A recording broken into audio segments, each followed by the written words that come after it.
I'm Marcel.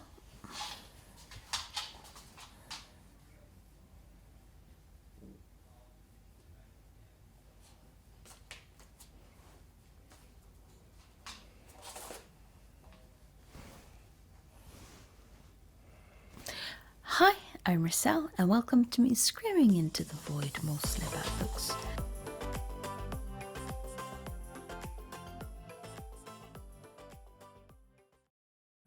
I have a project where I'm going to read a book from each country of the world, and for Scotland I am reading The House with the Green Shutters by George Douglas Brown. That came out in 1901. Now this book is considered quite a revolutionary book within the Scottish canon, because it was one of the first realist books. It came out in 1901 and was referred to with Scottish realism, and is therefore considered a counter to the dominant literary discourse or the dominant literary genre at the time, which was considered the Kailyard school, which was more romantic in its depictions of Scotland.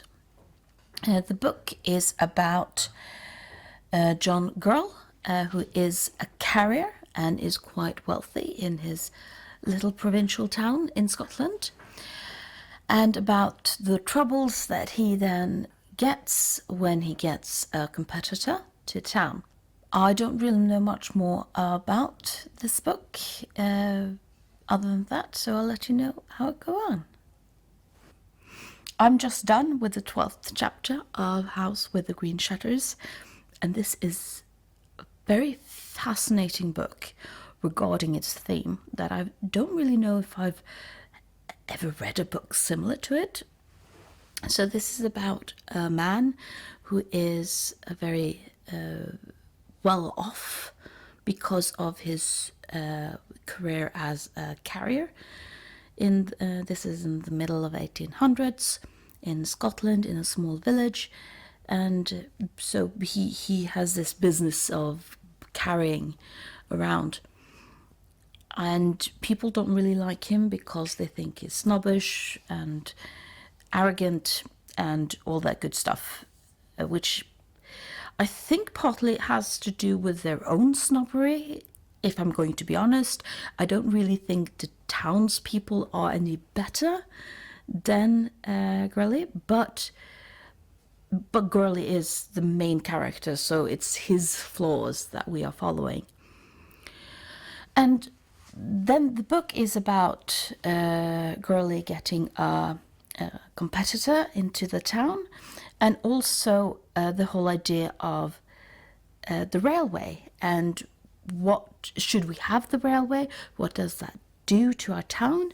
And most people in the town want the railway, they want modernity, and Gurley also wants this, yet is a bit hesitant to want to do this.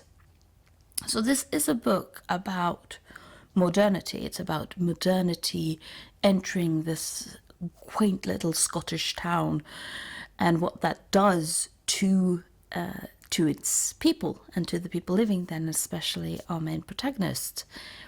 And I've read a lot of books, especially regarding, since I started the project of reading around the world, where the theme is modernity and where the theme is this a good thing that everything is changing? What do we get from it?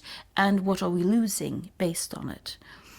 But this is probably the only book I know where the theme is embrace modernity.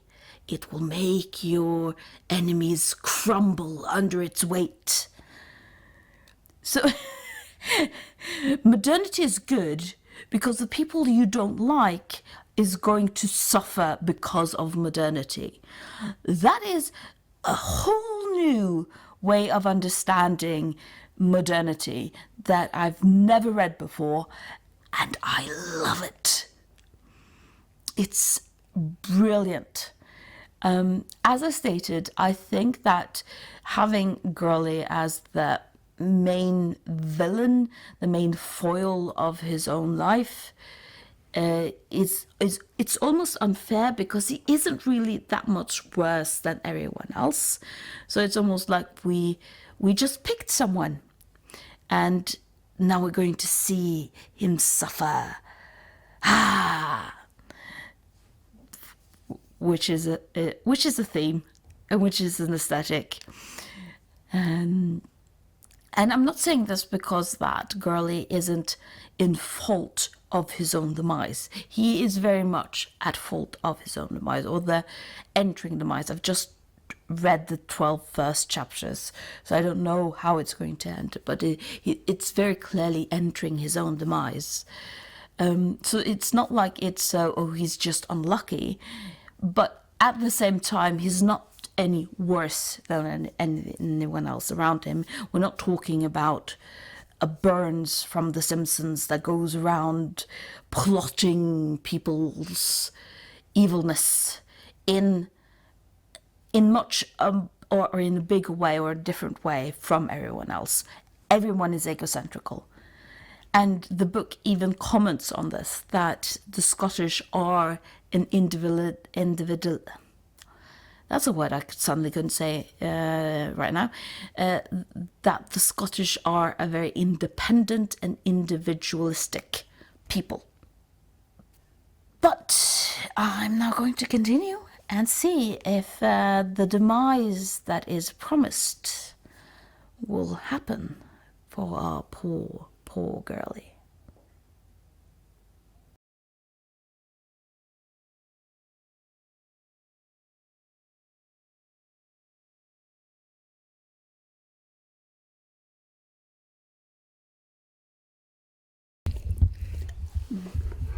My dog, ladies and gentlemen.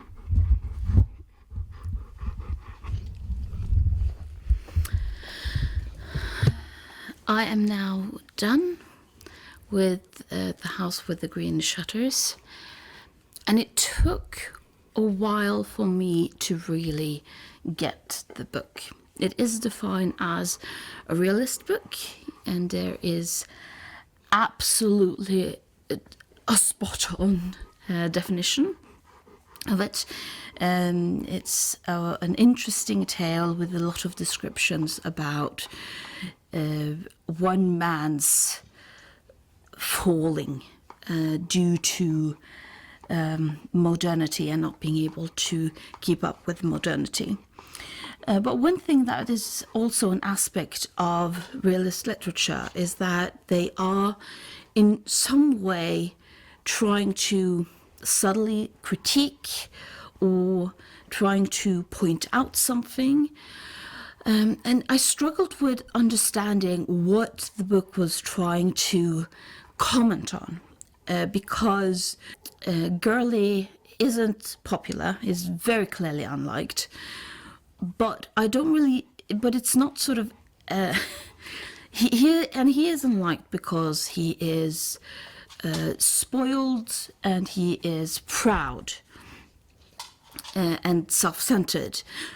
But that's not really different from any of the other characters in the book. So while it's sort of fun to see him suffer because he is an insufferable character, especially considering that he is both physically and emotionally violent to his own family, the fall that Gurley experience isn't because of his faults. He's not a man with a bad temper who therefore suffers. He suffers and just happens to have a bad temper. So what was this book trying to comment on? And then at the ending, or halfway probably, I understood it, because then the focus shifted from Gurley to the rest of his family, especially his son.